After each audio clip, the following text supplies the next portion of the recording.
My name is Gus Wieners, and this is our history English project for the first quarter. I'm Cole Dinkler. Again. I'm Will Barnum. I'm Eric De La Trinidad. All right, you go, Eric. Oh, right. Over the past few weeks in history class, we have been discussing the French and, to a lesser extent, Haitian and American revolutions. We have talked about the factors and ideas that led to the revolts, from economic pressures, social unrest, and new ideas about government and the place and role of the population in said government, brought about by the Enlightenment. We've been reading A Tale of Two Cities in English class and discussing how the themes of the novel related to history. And the overarching question, why is democracy so difficult? In addition to this, we will be showing how both the historical events that took place during said revolutions and the events and themes of A Tale of Two Cities relate to multiple events in the modern day. The central theme, in our opinion, that connects all three of these topics is sacrifice. We see a sacrifice of one's freedom and potentially their lives in an attempt to secure the revolutions and essentially all of the revolutions that we have studied. From France's wars against Europe's fearful monarchs to Haiti's massive losses against European colonial powers who so desperately sought to crush the slave revolt. We see it in the leaders who fought for these ideas, and we see it later in a far less virtuous and voluntary manner, ironically, because of Robespierre's Republic of Virtue. In A Tale of Two Cities, we see Dickens explore this idea in depth, especially in the latter half of the book. Charles Darnay, for example, made a choice that he thought may have been a sacrifice when he returned to France to save Gabelle. Today, this theme persists in the maintenance and establishment of democracy in the United States. Higher expected voter turnout is an example of people sacrificing their time, and for some, unfortunately involved in the recent riots, their lives. In Belarus, Thailand, Kyrgyzstan, and more, many are sacrificing their safety and knowingly putting themselves at risk for the promise of democracy. These events and the themes of A Tale of Two Cities also connect to our omnipresent ideas: the participation of voters in democracy, extremism, the rule of law, among others. In this podcast, we will seek to show and explain in detail these connections and themes and their significance in the modern day. All right, now we should start with the idea of sacrifice. So, yeah, I'm the host, so I'll begin. So we all agreed that sacrifice was the really connecting theme for all of the events that we looked at. There was some, at least my example of sacrifice. Obviously in history, we see a lot of people who gave their lives, not necessarily voluntarily in all circumstances, but in Haiti is where I'd like to start with that, because of just the amount of bloodshed that happened there. So Haiti was a slave revolt, and as a result, they didn't have a lot of international backing, or any backing whatsoever. All they had really when they started out was just their bodies and their tools. And it was only after Toussaint Louverture began to actually morph them into a fighting force and got them support from the Spanish that they actually started becoming something that was able to stand toe-to-toe with French and eventually British and Spanish armies once they turned on them, armies on the open field of battle. But Haiti sacrificed massively for their freedom. Their guerrilla warfare campaign, the fact that the French it was 15,000 troops that Napoleon sent over to quell the rebellion, and they brought immense brutality, not to mention the disease and the already poor working conditions for a lot of the people who lived there was made so much worse by the fact that people just had to keep fighting for their independence. I mean, and one of the examples of sacrifice in today's world, I think, is in the capitalism open market that we have in today's world.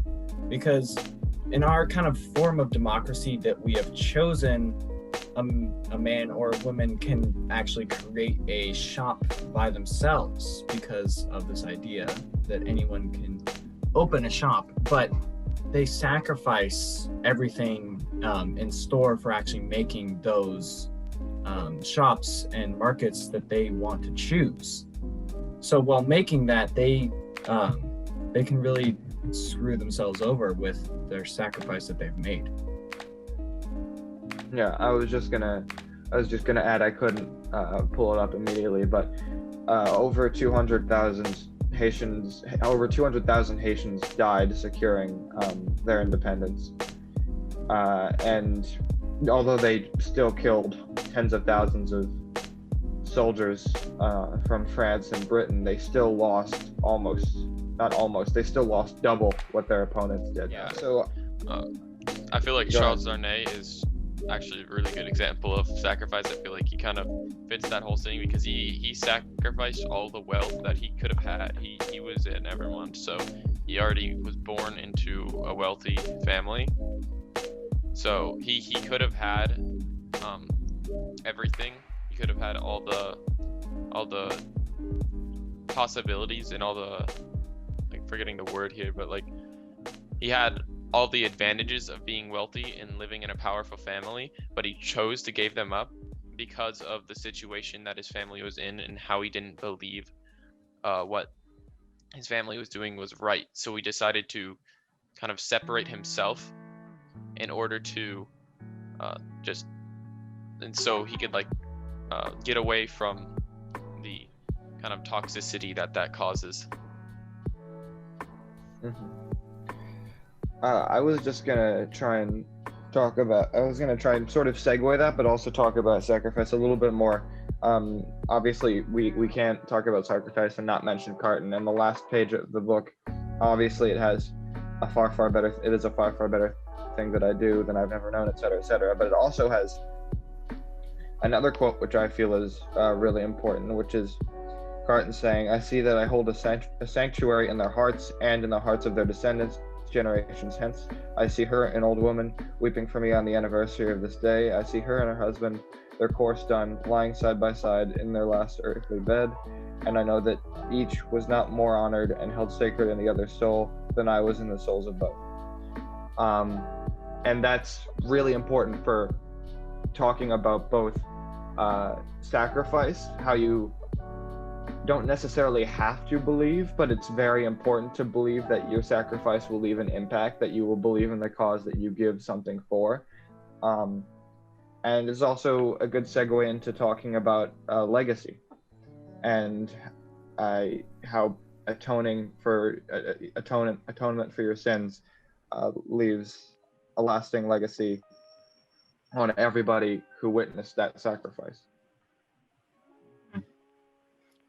Yeah, and I think that with his sacrifice, I think that Dickens actually brought up a good point where he really talked about the actual way that we should live our lives. We should live it like Sidney Carton, and how if you leave a everlasting good, if you do something good in your life, it will feel when you die like the best rest that you have, because you know that you've done something right.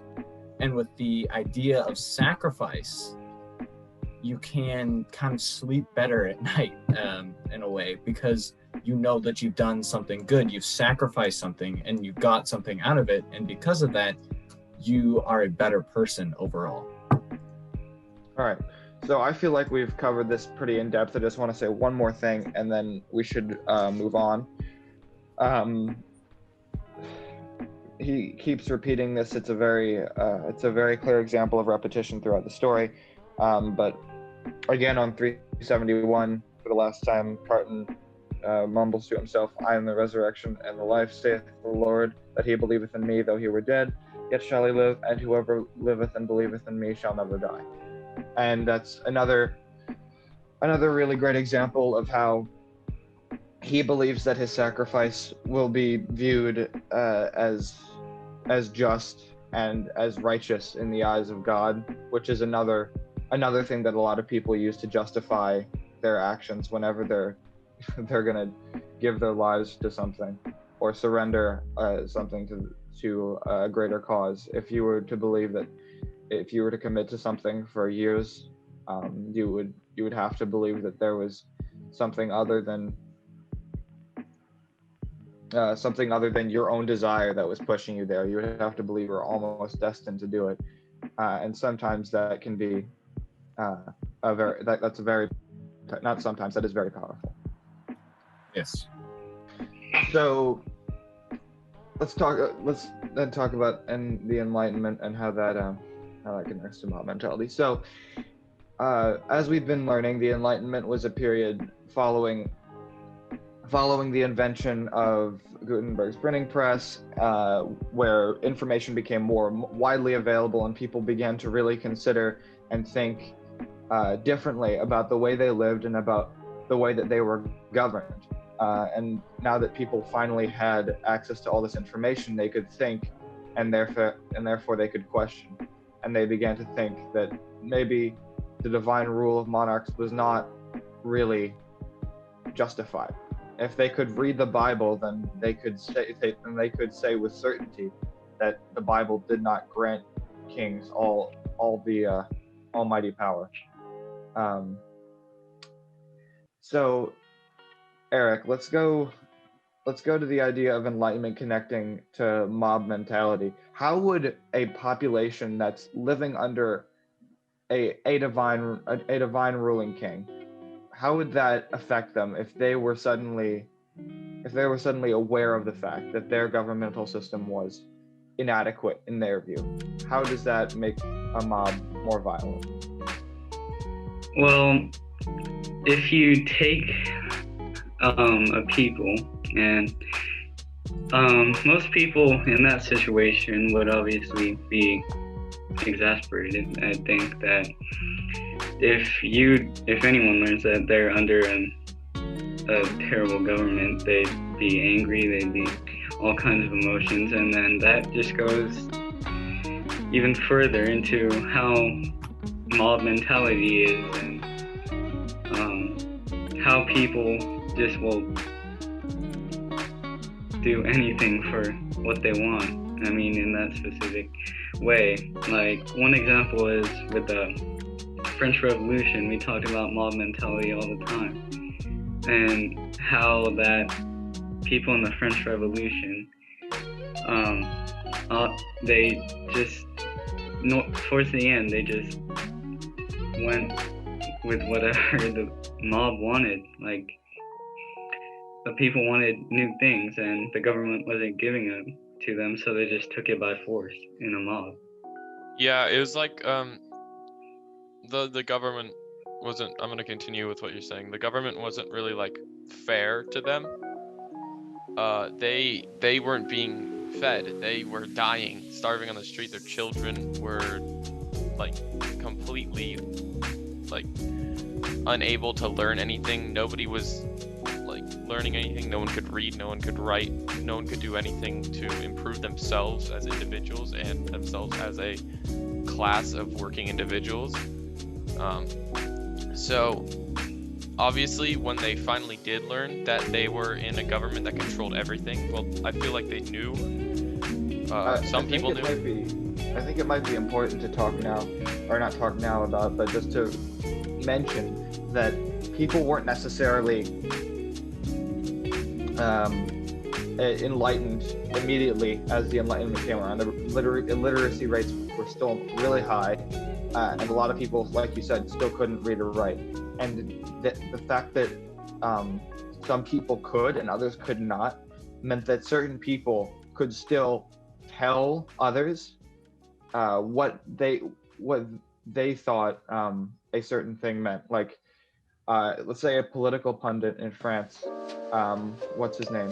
There was a writer I'm not remembering right now who published a lot of revolutionary articles, and still some people couldn't read, and that's really important to the mob because the mob is driven by a general feeling, and if you can be told but not exactly perfectly informed because someone else read a pamphlet that you just can't read, and they can tell you what they think that means, and that will make you angry, that's very powerful because that can create a lot more mobs a lot faster, and they can be a lot angrier and a lot more driven because they are uninformed, but they believe that they are.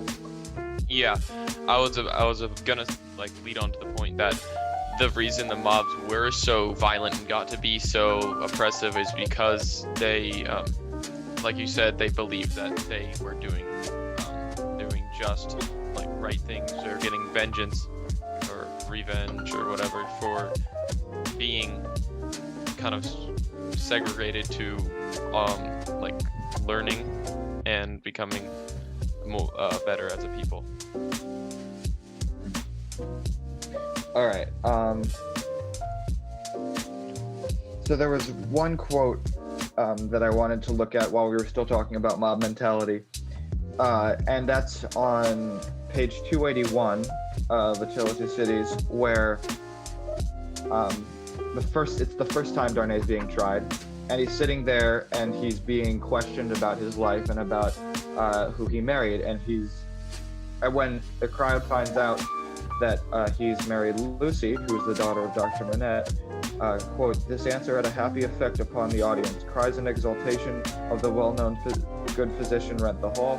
So capriciously were the people moved that their tears immediately rolled down several ferocious countenances which had been glaring at the prisoner a moment before, as if with the impatience to pluck him out of the streets and kill him." And that's another thing, another theme there that's important to understanding mob mentality. The switch, as soon as people feel something differently. It's not that mob mentality is controlled by the fact that a mob isn't going to move off the fact that unemployment is high. You could tell a mob that unemployment is high, and that might rile a couple of people up. But if you tell someone, like, oh, this man has murdered people, that's how you really get a mob to be angry. Or if you have everyone in that mob believing a certain thing and thinking a certain way, that's when they become really dangerous, because not only are they super polarized in terms of their opinions, but they're also driven. Yes, and that's another great segue is that with that, it is really, really easy for someone, example, Madame Defarge, to get in control of those mobs. Because throughout the book, you can see that she is the one that is in charge. She loves being in charge, and she looks for vengeance. I mean, she has a reason to be vengeful, but if someone like that was to get in charge of some protests now, that could end in a lot of deaths, because she knows how to rally. She knows how to bring up events, and she knows how to make sure that the public eye is as angry as they can be, so that she can take over, and so she can be the woman that can that basically takes down the government. Yeah, because she kept note on everything that everyone did, and she had it written down as physical, like, usable evidence against somebody, she could mark exactly who to make the crowd rally against. So she got to control that entire group of people based on what she felt, and she can change the mob's opinion just by telling them something, or trying to convincing them to feel a certain way about a certain person, and that could end a lot of violence and a lot of death, which is kind of scary in a way, but it's just all caused due to the what is it? I can't think of it right now. It's just caused by, like, one person being able to control all of that. Mm-hmm. Yeah, like authority. Yeah. When we're talking about mob mentality, a really good theme that we could talk about now is the fragility of democracy. We think that our governmental systems are more stable than they are. And even now, I think it's easy for someone to look at the way things are and say everything's going to be fine, even though there are clearly some major issues that need to be addressed with our system.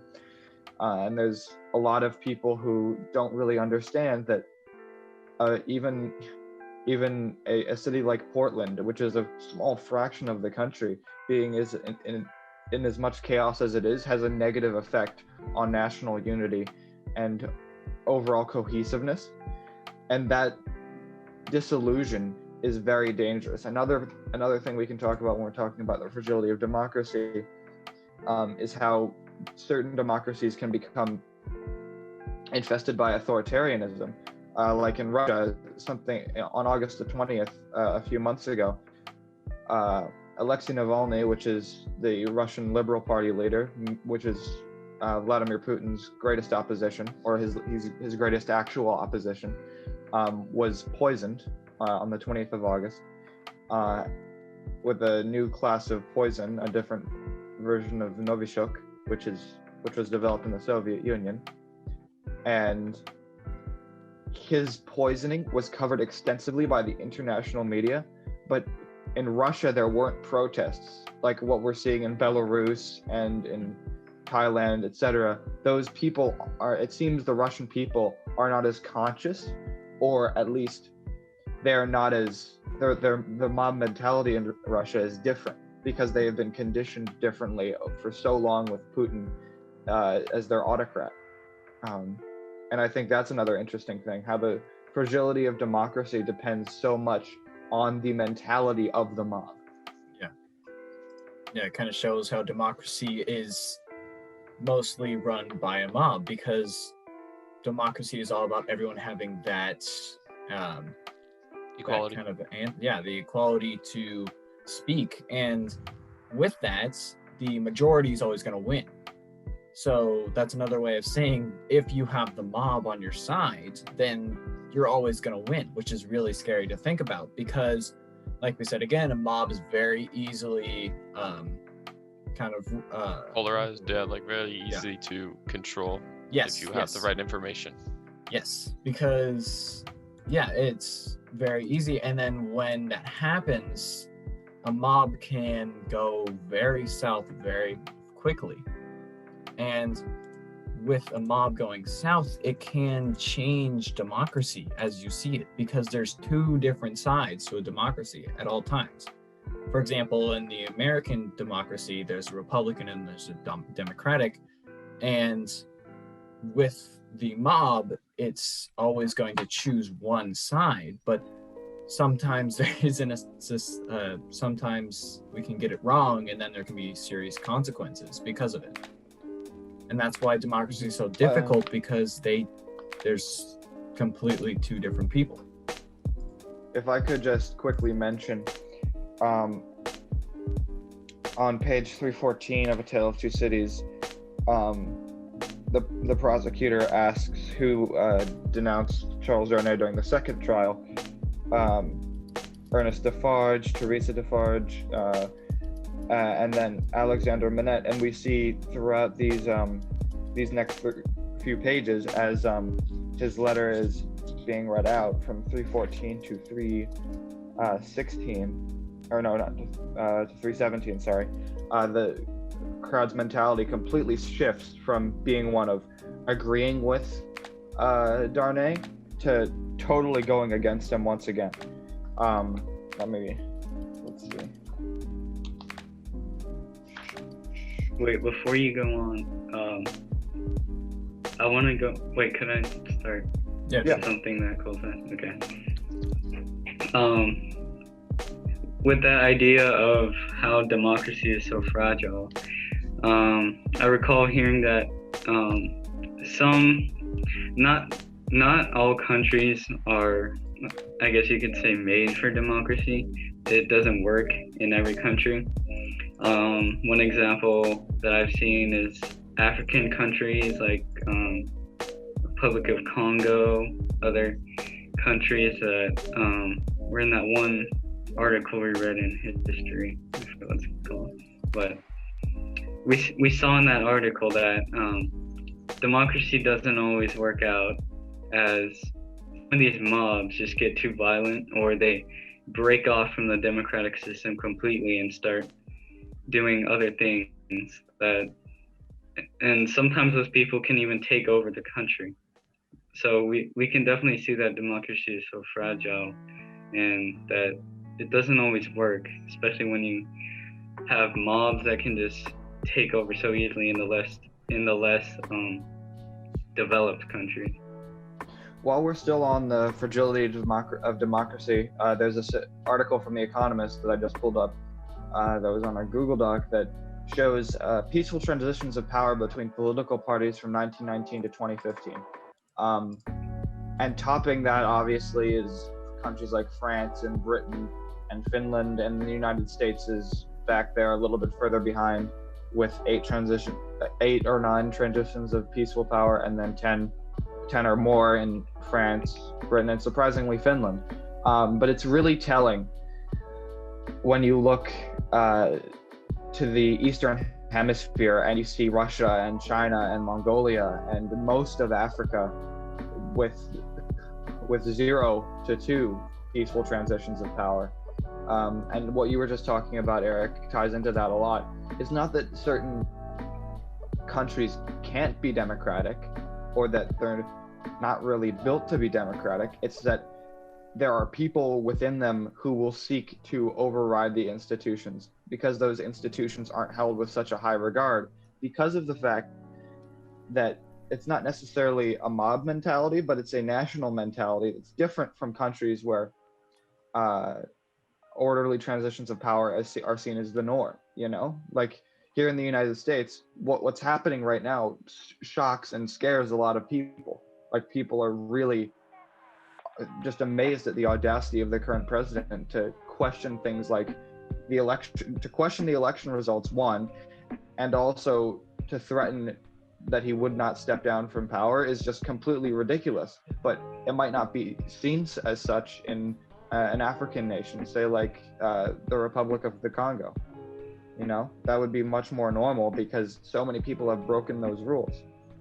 And I think we can transition that into extremism when we're talking about extremism and the cycle of vengeance. Because people who have these more extreme ideas about democracy and how they should, or essentially how they want to control the democratic system, will create issues that will persist and will continue in a cycle of vengeance. If someone, like we're seeing now, if someone refuses to step down from power and questions the democratic system, then more people will follow and the cycle will continue and create a degenerative state. If anyone, Cole or Will, if you guys want to talk about the cycle of vengeance relating to democracy, that'd be pretty cool. I guess, Will, you can go for it. Mob mentality is not only just it's not just like completely bad all the time. I think having a mob or a protest, it can be really important too. Like you said about our current president who stated that he wouldn't step down from power. People were so scared that our democracy was like going to shatter, or that people started protesting against him, as well as protesting to just like save our democracy so that we can continue living the way that we are right now and not go back into the states that the French people were before the French Revolution, and that they weren't given access to all the things that people with power were given access to. All right, so we're approaching time here, so I think we should start wrapping it up. So we've talked about atonement, sacrifice, extremism, mob mentality, majority and minority rights, the cycle of vengeance, equality before the law, inequality, the fragility of democracy, So let's finish up with participation in democracy and the freedom of speech and assembly. The freedom of speech and assembly is something that's not covered as much in A Tale of Two Cities. We don't see as many direct quotes, or at least ones that really capture the central theme as well. But it's very important when we're talking about the history, because initially, or not initially, the governments of France and the colonial governments of Haiti heavily restricted this information from spreading to the public because they feared what would happen. And only once the situation started getting out of their control did they say, yes, we'll let these people start speaking more. And that really only worsened their condition, which is not necessarily a bad thing. Freedom of speech and assembly necessarily leads to democracy, which is why countries like China and Russia, even in the advent of the internet, have their own state media and try so heavily to regulate the way people get their information. And we can tie that back into more historical evidence as, again, as we mentioned all the way at the beginning of this podcast, people really only started thinking and acting for themselves once they could start reading and writing and start thinking for themselves. One cannot think if one cannot read is essentially what I'm getting at there. And that goes directly into participation in democracy. Yeah, I feel like if people don't participate in democracy, democracy doesn't just fail, it just doesn't even start to begin with. If you have a society of people that are going to be democratic and they don't give their own voice, they choose not to give their own voice, democracy just completely fails at that point. Everybody needs to give their opinion, or else nothing will really change and it'll continue being a non-democratic society. So, and to circle all of this back around and to finish this off, what we've essentially just said there is democracy requires sacrifice. Yeah. So all of what we've just talked about, all of it essentially rounds back to that idea that to really participate in a democracy, you have to sacrifice your time. You have to sacrifice maybe some of your hobbies to make time for learning about your democracy. You have to read and you have to think. And more than that, when the time comes, you have to sacrifice maybe your safety a little bit just to get out there. And even if you're a part of a mob, it's important to protect your rights and to ensure that the fragility of democracy does not mean its downfall, that you use everything available at your disposal to defend it.